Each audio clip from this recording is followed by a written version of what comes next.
રાષ્ટ્રીય રાજપૂત કરણી સેનાના પ્રમુખ દાદા સુખદેવસિંહ ઘોઘા મેડીજીએ એક કાર્યક્રમના પ્રસંગે મુંબઈ શહેરની મુલાકાતે આવ્યા હતા, જ્યાં શ્રી રાષ્ટ્રીય રાજપૂત કરણી સેનાના મહારાષ્ટ્ર રાજ્યના સેક્રેટરી ડોક્ટર જીવનસિંહ સોલંકી અને તારાના રાષ્ટ્રીય અધ્યક્ષ ધર્મેશ ચેરિટેબલ ટ્રસ્ટ જોશીજીએ દાદાનું સ્વાગત કર્યું હતું.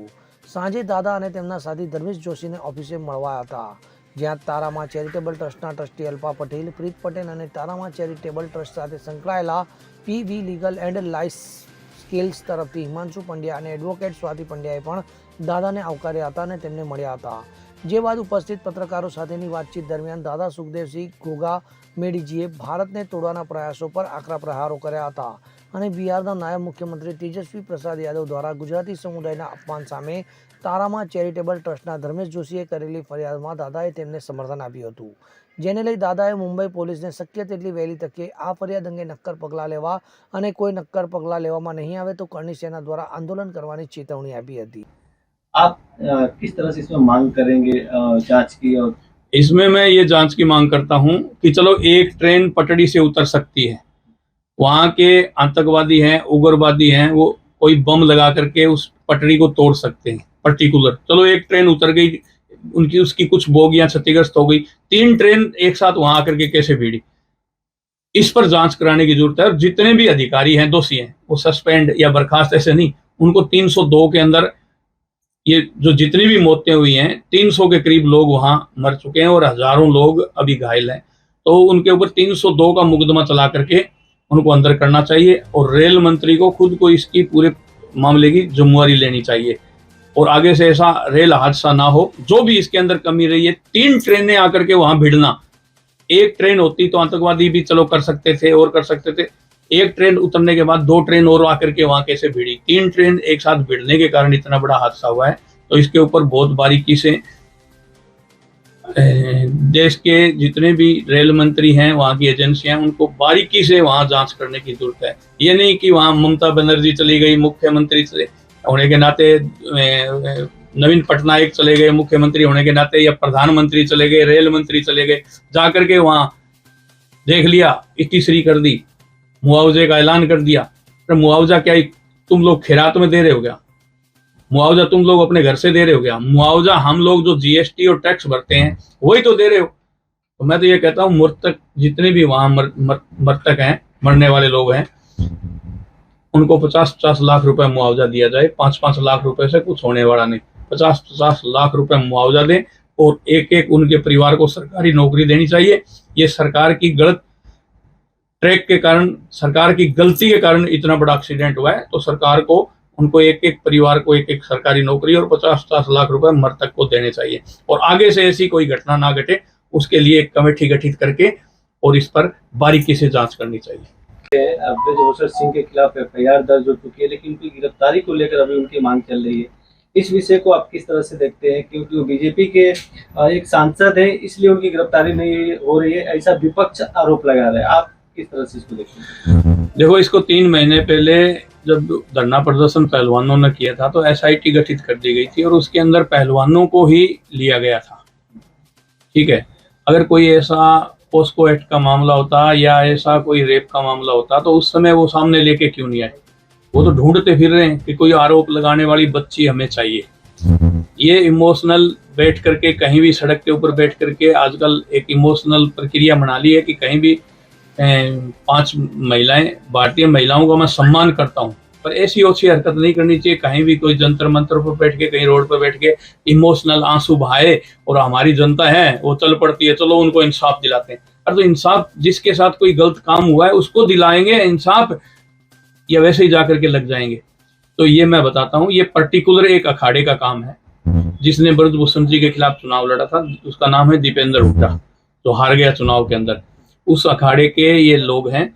ये साड़ा जीजा साड़ी दोनों धरने पर बैठे हैं और जनता को इमोशनल ब्लैकमेल करके वहां बुलाने का काम कर रहे हैं.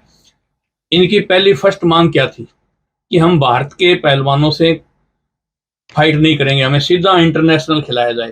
जबकि नियम ये है, पहले आप स्कूल में खेलो, उसके बाद आप तहसील में खेलो, फिर जिले में खेलो, फिर स्टेट में खेलो, फिर नेशनल खेलो, फिर इंटरनेशनल जाओगे. जबकि वो लोग चाहते हैं हम नेशनल यहाँ खेले ही नहीं, भारत के पहलवानों से फाइटिंग ना हो, हम डायरेक्ट ही बाहर जाकर के फाइटिंग करें, तो ये गलत है। ये सरासर आरोप उन पर गलत हैं। अगर आरोप उन पर सिद्ध होता है तो उन्होंने खुद ने कहा मैं फांसी टंगने के लिए तैयार हूँ, पर जो आरोप लगाए जा रहे हैं ये गलत है। और एक ये परिपाटी पड़ रही है, पर्टिकुलर एक जाति इकट्ठी होकर के किसी की भी खिलाफत करके ऐसे दबाव में सरकार को ला करके, अगर सरकार उनके दबाव में आकर के कार्रवाई करती है तो करनी सेना कोई हाथ पर हाथ धर के नहीं बैठी। 2024 के चुनाव में, आने वाले चुनाव में सरकार को भी मुंह की खानी पड़ेगी। पूरा राजपूत समाज, पूरा देश का राजपूत समाज टकटकी लगा करके इस पूरे प्रकरण को देख रहा है। अगर किसी के दबाव के अंदर कार्रवाई होती है, कार्रवाई की जाती है ब्रजभूषण जी के खिलाफ, तो उसके परिणाम सरकार को भुगतने पड़ेंगे। लेकिन सर अक्सर देखा जाता है इस तरह के एफआईआर जब स्वागत किया है यहाँ पे खास करके। देखो, अतिथि आओ आओ, इन्होंने जो मान सम्मान दिया है उसके हम हमेशा कर्जदार रहेंगे, और ब्राह्मण और राजपूत का हमेशा से तालमेल रहा है, वो चलता रहेगा।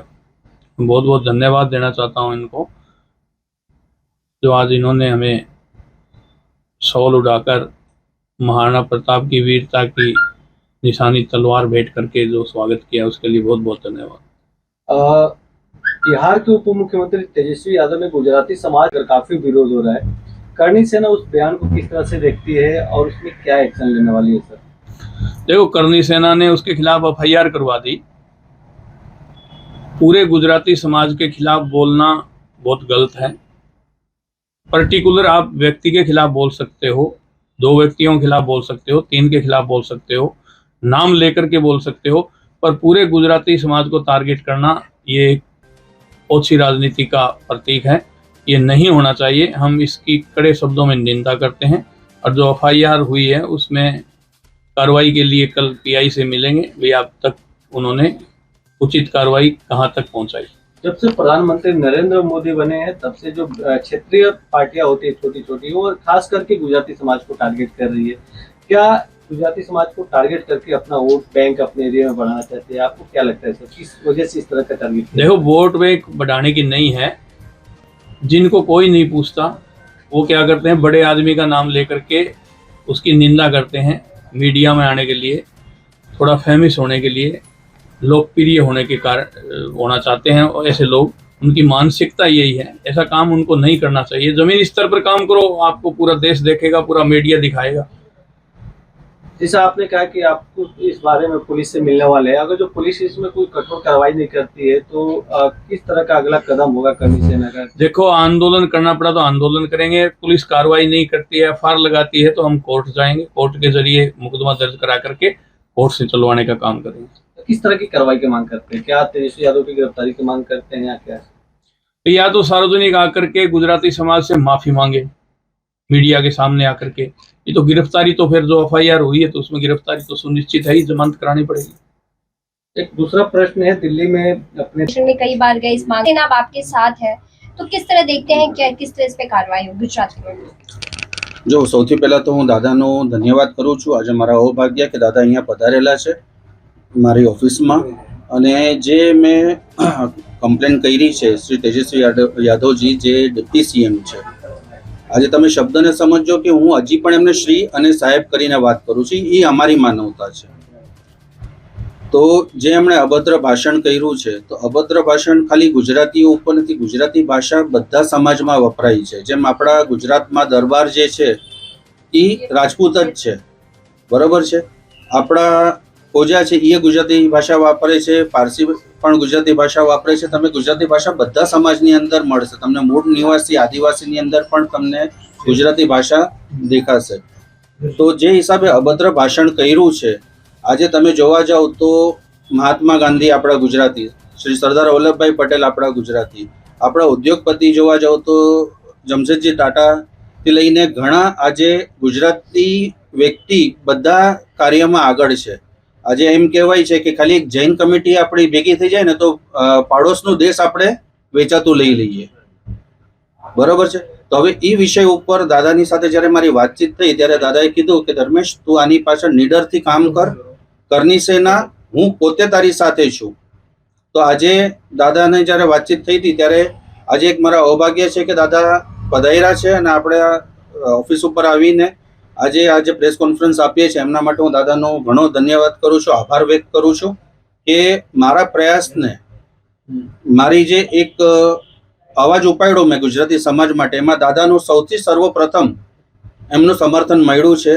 અને જ્યાં સુધી હું દાદાને ઓળખું છું કે ગુજરાતીની ભાષા ઉપર આજે થયું છે, કાલ બીજી કોઈ ભાષા ધર્મ ઉપર જશે તો દાદા સૌથી પહેલા ઊભા રહેશે, એવો મને આત્મવિશ્વાસ છે.